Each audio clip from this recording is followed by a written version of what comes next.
মধ্যে রয়েছে কিন্তু অলরাউন্ডার লিস্টে মেহেদী হাসান মিরাজ। ভারতের এই মুহূর্তে রবীন্দ্র জাদেজা তিনি 426 রেটিং পয়েন্ট নিয়ে এক নম্বরে অবস্থান করছে।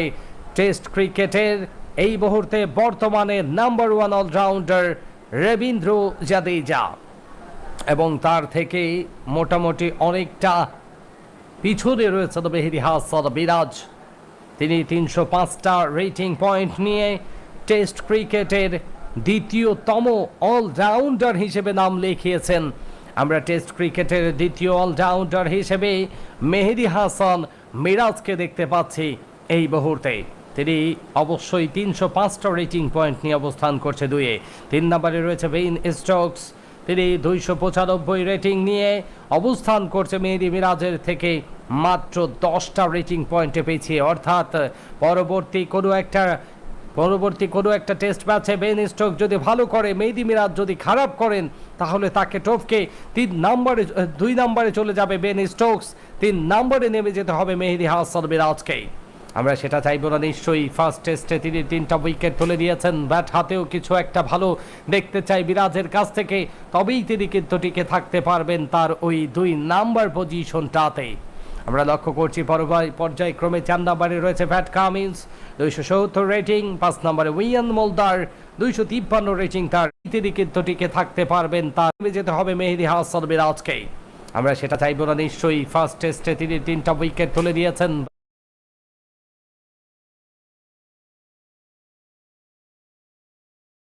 ব্যাট হাতেও কিছু একটা ভালো দেখতে চাই বিরাজের কাছ থেকে, তবেই তিনি কিন্তু টিকে থাকতে পারবেন তার ওই 2 নাম্বার পজিশনটাতে। আমরা লক্ষ্য করছি পর্যায়ক্রমে 4 নম্বরে রয়েছে প্যাট কামিন্স, 270 রেটিং। 5 নম্বরে উইয়ান মোল্ডার, 253 রেটিং তার। মিচেল স্টার্ককে দেখতে পাচ্ছি এই কাতারে 7 নম্বরে। 6 নম্বরে রয়েছে মার্ক ইয়ানসন, অবশ্যই 248 রেটিং পয়েন্ট নিয়ে অবস্থান করছেন তিনি এই মুহূর্তে। আমরা লক্ষ্য করছি 7 নম্বরে মিচেল স্টার্ক, এবং সাথে সাথে লক্ষ্য করছি আমরা এই মুহূর্তে 8 নম্বরে রয়েছেন জো রুট কিন্তু রয়েছে 8 নাম্বার পজিশনটাতে, 237 রেটিং পয়েন্ট নিয়ে অলরাউন্ডার হিসেবে। 9 নম্বরে ক্যাশ আটকিনসন, 10 নম্বরে মিচেল স্যান্টনারকে দেখতে পাচ্ছি আমরা। তো অনুরোধ জানাচ্ছি যারা এখন আমাদের চ্যানেলটাকে সাবস্ক্রাইব করে দেয়, ভিডিওতে লাইক করে দেয়, ভিডিওতে লাইক করে দেওয়ার জন্য, চ্যানেলটাকে সাবস্ক্রাইব করে রাখার জন্য।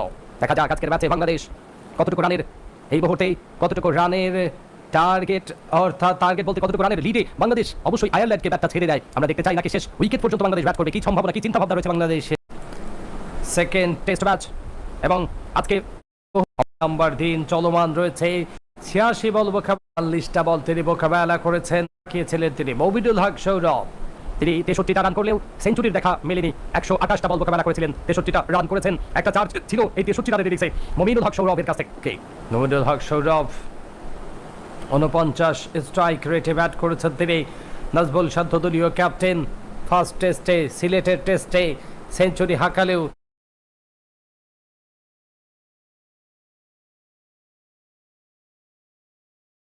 এই টেস্টে তিনি কিন্তু একদমই ব্যর্থ হয়েছেন। এই টেস্টে তিনি মাত্র 8টা রান সংযুক্ত করতে পেরেছিলেন স্কোর বোর্ডে। 11টা বল মোকাবেলা করে 8 রান করেছেন। একটা 6-এর মার ছিল নাজবুল শান্তর ব্যাট থেকে, 72 তার স্ট্রাইক।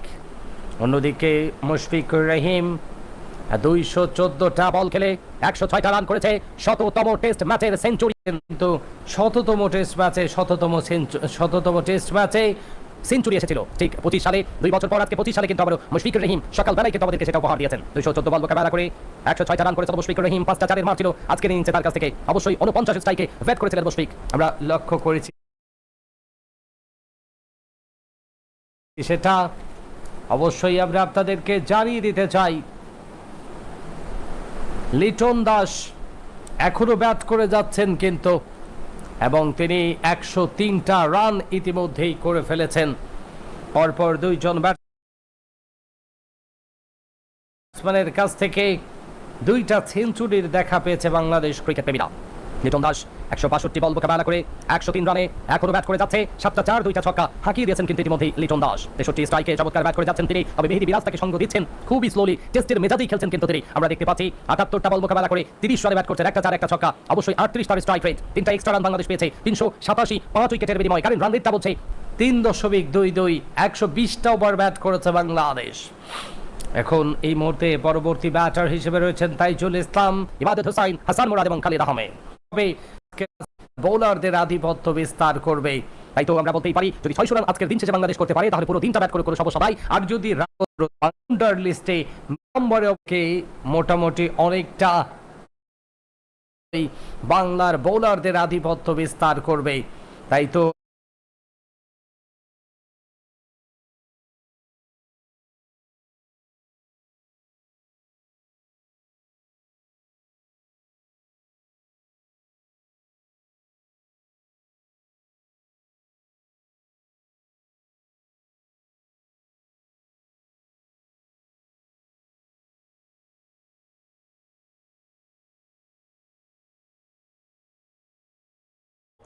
পাঁচটা উইকেটই আছে এই মুহূর্তে। আমরা লক্ষ্য করছি এই মুহূর্তে 405 উইকেটের বিনিময়ে অবশ্যই আমরা লক্ষ্য করছি এই মুহূর্তে অন স্ট্রাইকে মেহেদী হাসান মিরাজ 90 বল থেকে 35 রানে ব্যাট করছেন। ম্যাথিউ হামফ্রি যাচ্ছেন তিনি আবার ঠিক 4 নাম্বার বল চালিয়ে মিরাজের উদ্দেশ্যে 5 উইকেটে 3 হবে এই মুহূর্তে 403। পরবর্তী বলটা এবারে নেননি, লম্বা করে বাড়িয়েছেন পয়েন্টের উদ্দেশ্যে, মিস করেছে ফিল্ডার। একটা রান পেয়ে যাচ্ছি আমরা, একটা বারের জন্য প্রান্তটা পরিবর্তন।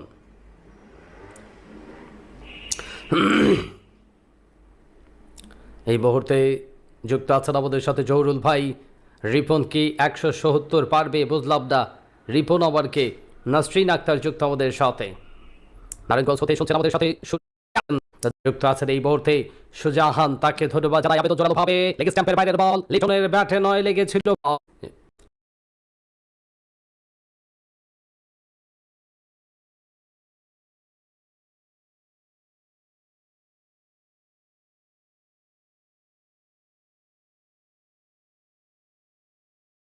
খেলার এই মুহূর্তে 433 রান এনাফ হয়ে গেছে।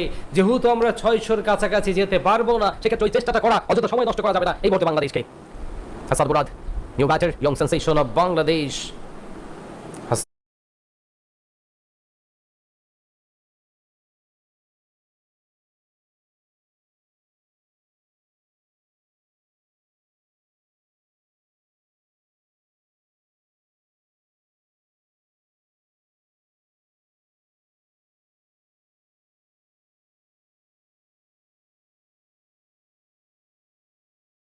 তাকেও ধন্যবাদ জানাই। 400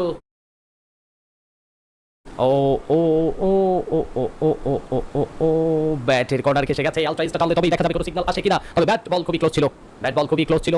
ব্যাট এবং বলের মধ্যে আমরা টার্ন দেখতে পাচ্ছি না, অর্থাৎ বারবার এই মুহূর্তে চেক করে দেখা হচ্ছে। আলট্রা স্টার টেনে দেখা হবে। Passing the bat, ball passing the bat, no signal, no signal, hit the bat এবং বাংলাদেশ উঠে যেতে হবে খুব সম্ভবত। এই মুহূর্তে ইম্প্যাক্ট লাইনের বাইরের বল হিট করেছে অবশ্যই স্ট্যাম্পে, হিটিং দ্য স্ট্যাম্প এবং বাংলাদেশ 10 নম্বর উইকেট হারিয়ে ফেললো। উইকেটের পতন ঘটে গেল।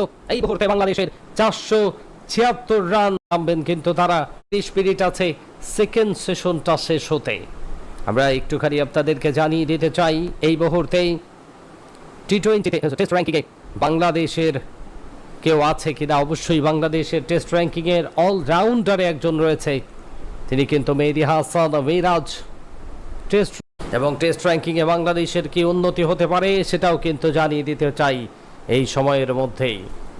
আমরা দেখতে পাচ্ছি এই মুহূর্তে টেস্ট র্যাঙ্কিংয়ে একমাত্র বাংলাদেশি এই মুহূর্তে সাকিব আল হাসানের পরে মেহেদী হাসান মিরাজ, তিনি কিন্তু রয়েছে।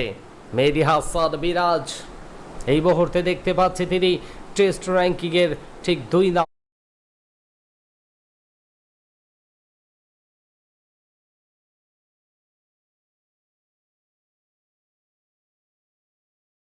মুহূর্তে 78তম ওভারের ফার্স্ট বল মোকাবেলায় মুশফিকুর রহিম থাকবেন। আমি বগুড়া থেকে রাজিয়া শুনছি, দাদা রহিম ভাইয়ের বাড়ির পাশেই। ওকে ধন্যবাদ। গেমিং সুজন যুক্ত ছিলেন আমাদের সাথে।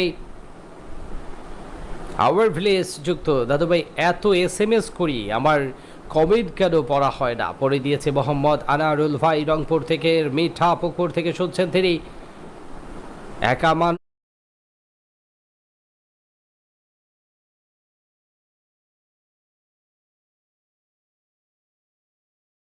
দাদু কখন কোন জায়গা দিয়ে কমেন্ট চলে যায় এই